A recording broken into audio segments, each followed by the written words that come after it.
So we just closed on a great note for our next session, which is all about economic opportunity and social equity.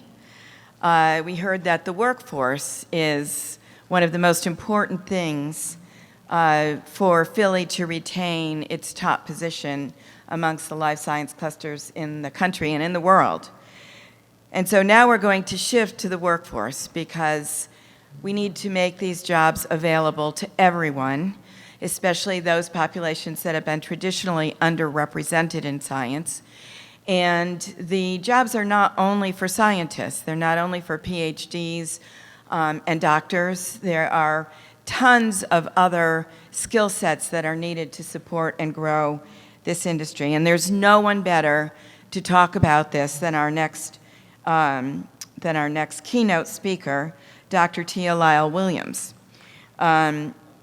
Dr. Williams received her Bachelor of Science in Biology from Howard University, a Master of Science in Entertainment Business from Full Sail University, and a Master of Science in Regulatory Science from the University of Southern California.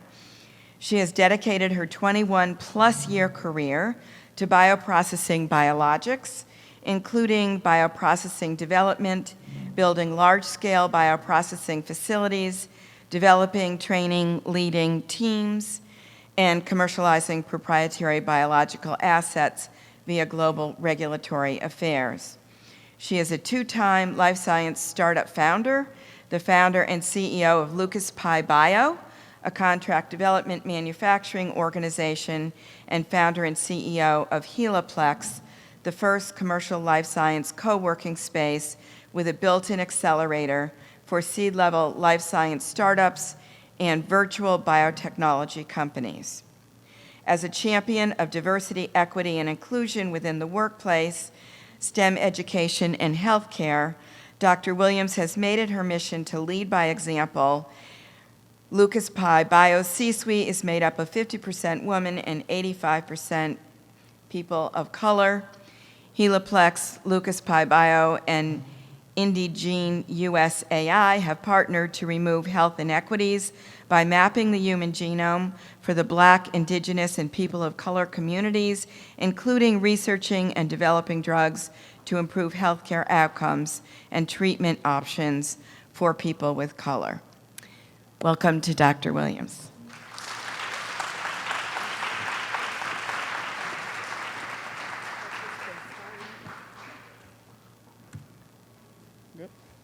All right, good afternoon. So I'm not going to be long because I know we're behind. She gave most of my background, so I will skip down. But one thing I will say is that it literally will be a year in the next 2 weeks that I represented the biotech, biopharma industry, as well as the city of Philadelphia as a panelist at the White House Summit for Biotechnology and the Bioeconomy. So this is right on time 1 year later to talk about this at home. So yes, if you haven't watched the video, I'll repeat it. You are literally witnessing the new face of biotechnology and the biopharmaceutical industry.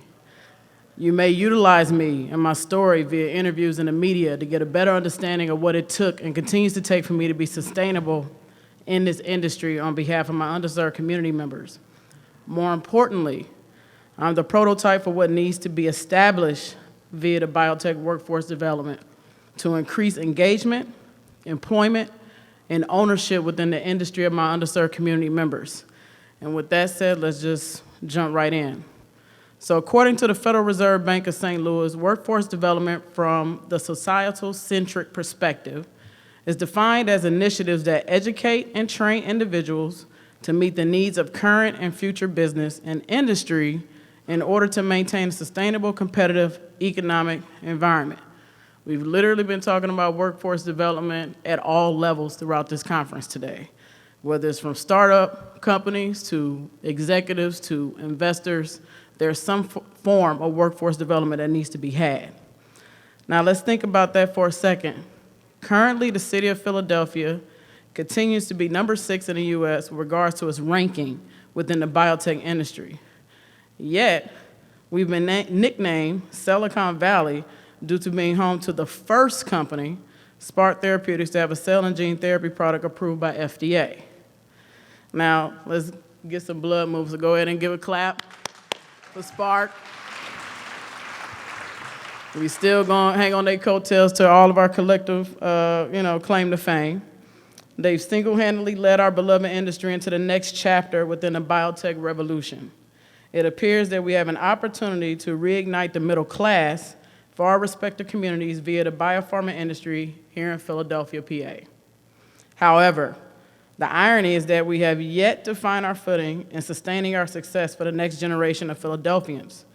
We can't seem to work together to prepare our workforce to support our role within the biotech revolution.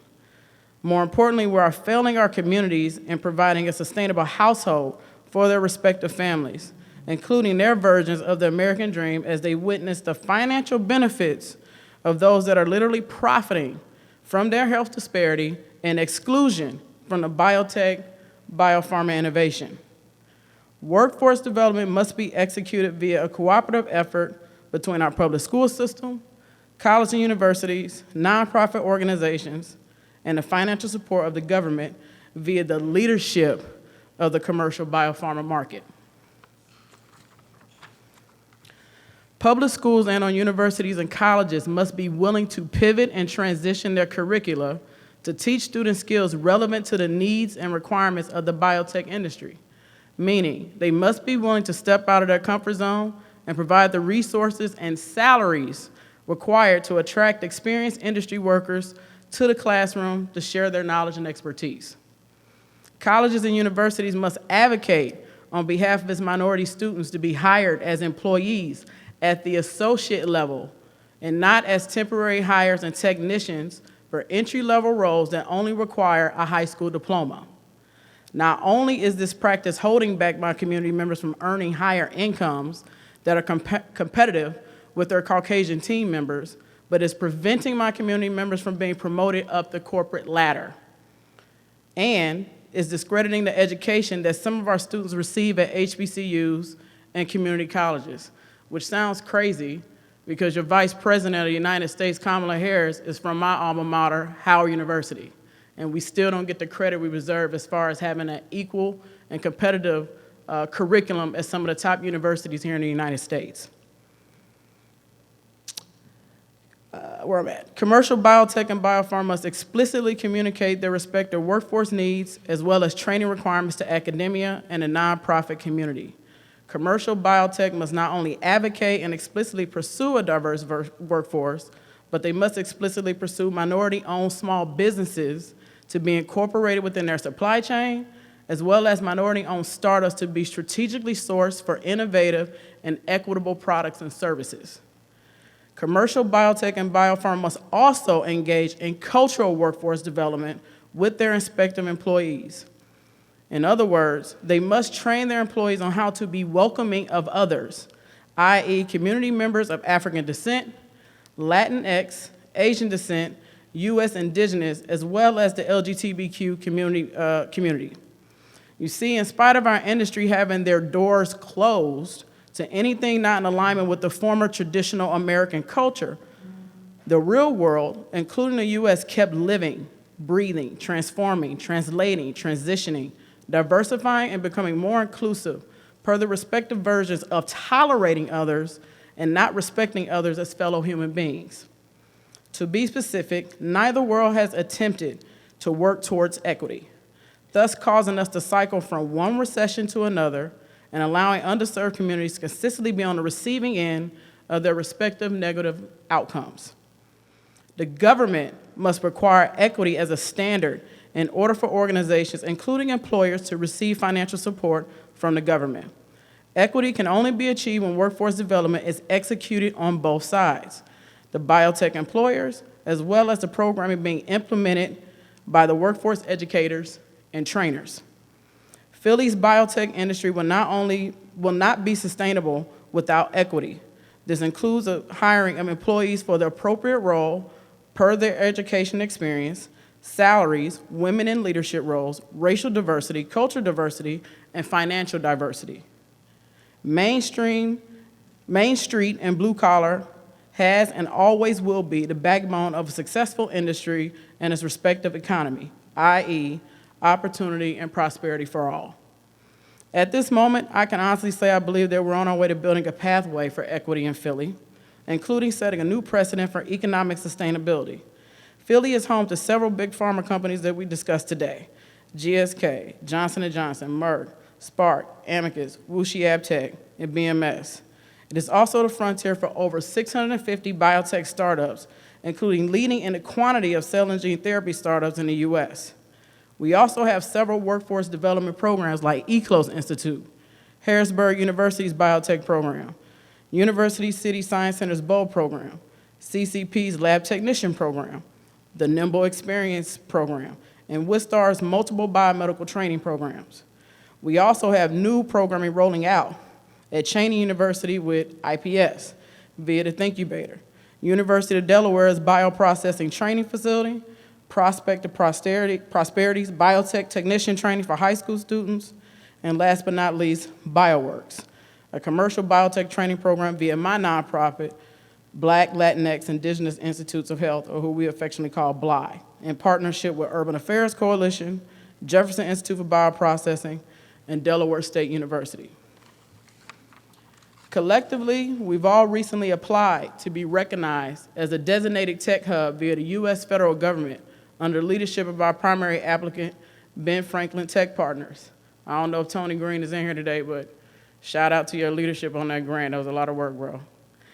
The city of Philadelphia, under the leadership of Dr. Rebecca Grant, is also working diligently with our respective workforce development leaders to collaborate in support of graduating more of our community members to satisfy the workforce demands of Philly's commercial biotech industry. Life Science Cares of Philadelphia is also developing a talent sourcing program to help Big Pharma recruit more minorities for employment opportunities.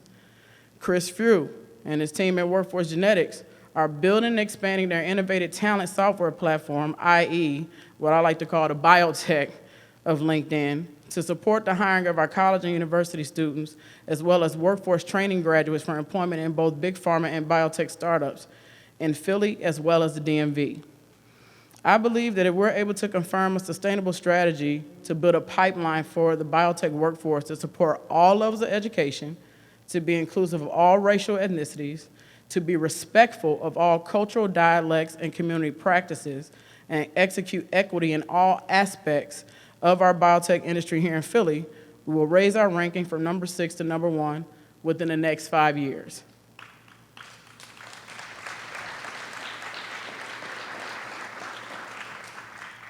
Now is literally our time. Commercial biotech and biopharma is our pathway for Philadelphia to lead in precision medicine and, more importantly, health equity. It's our opportunity to set an example for other minority-majority cities in the U.S. by demonstrating that equity is the foundation for a sustainable economy today, tomorrow, and for the future on behalf of the next generation, i.e. our babies, and our babies' babies that expect wokeness to be the standard and not a dog whistle to manage the prosperity of our underserved communities. Here's my call to action. Let's bet on Philly to be number 1 in 5 years by building an equitable biotech workforce to support a sustainable economy and access to prosperity for all. Thank you.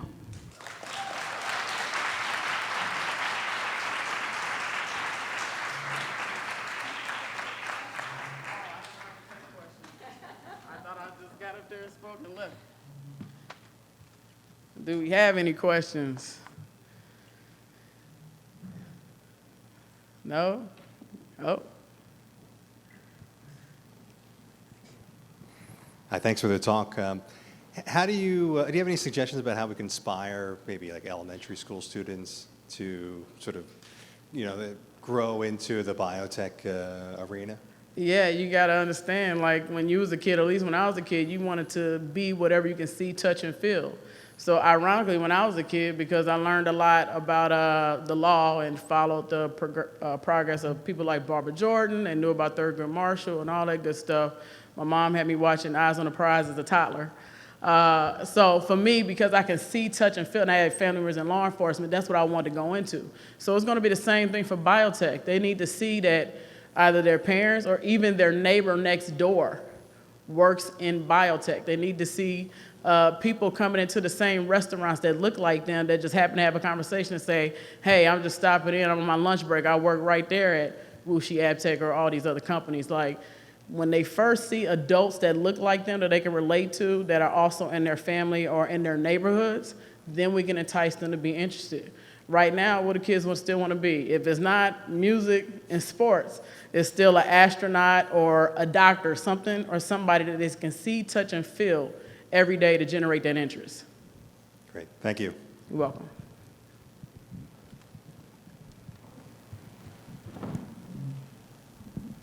Hi, Tia, always inspiring. I have a question. One, you talked about all the amazing programs that are happening in Philly for workforce development. But my question is, what are some of the hidden barriers to entry that maybe isn't just training that are that maybe need to be addressed, that can be addressed in the city here to help more people realize that living wage type of career path? Yeah, I think we definitely need a lot of support from the government. This is not just at the federal level, but city council members, right? As much as you see on the news about our council members being involved in conversations concerning gun violence and some of the things that we see every day, we need to see that same type of energy put towards workforce development, specifically in biotech. The other part of it is that we as commercial biotech industry members need to be more vocal in speaking about what we actually need. It's not a secret that the majority of the workforce on the manufacturing floor in big pharma, as well as some of these smaller companies, are black and brown workers. All right, it's only been one time I've seen the majority of the manufacturing floor be Caucasian workers, and that was in New Hampshire when I worked in Lonza. And even still, it was a class situation. And what I mean by that, you can starkly see the difference, how should I say this, how people took care of themselves who worked on the manufacturing floor versus the people in leadership. And so it was a class issue, but it was still discrimination nonetheless, right? So the way to get around is that you need the advocacy from the local community members so they can have that conversation with people that are in the state and the Senate. And one thing about Philadelphia, as I'm getting more involved in these politics in the state of PA and in Philadelphia, is that I'm finding that our particular senators and our House reps are not in the rooms at the White House or in DC when they're talking about biotech, right? That's why you see San Francisco or Boston or even RTP, even Dallas is on a rise in biotech and have been slowly but surely for the past few years because they have those relationships with their federal leadership to request that funding to build out these facilities and help expand these startups. I think in Philly for a very long time, prior to me even getting here, because I'm not a Philadelphian by birth, but what I see is that we are continually trying to bootstrap an industry that was never intended to be bootstrapped. It has not been bootstrapped, right? It's just like any other major industry when it came to electricity and water. And all these things had some type of financial backing from the federal government. So we need to we need to do the same thing. But in order to do that, we have to act like politicians ourselves and meet the needs of those politicians. The majority of your politicians in Philadelphia look like me. So if the businesses and the startups and everybody else that's servicing this industry that are providing the jobs are not meeting the needs of their immediate constituents to provide the jobs and pay them accordingly, or give access to small business owners and startups, whether it be in your supply chain or investing in licensing the technologies for minority-owned startups, then they have no reason to even attempt to be in those rooms. They have no reason to even be here having a conversation with us today. Why? You're not meeting the needs of their respective constituents, so why should they care and advocate for the employers to get funding? It has to make sense. Any other questions? All right, thank you.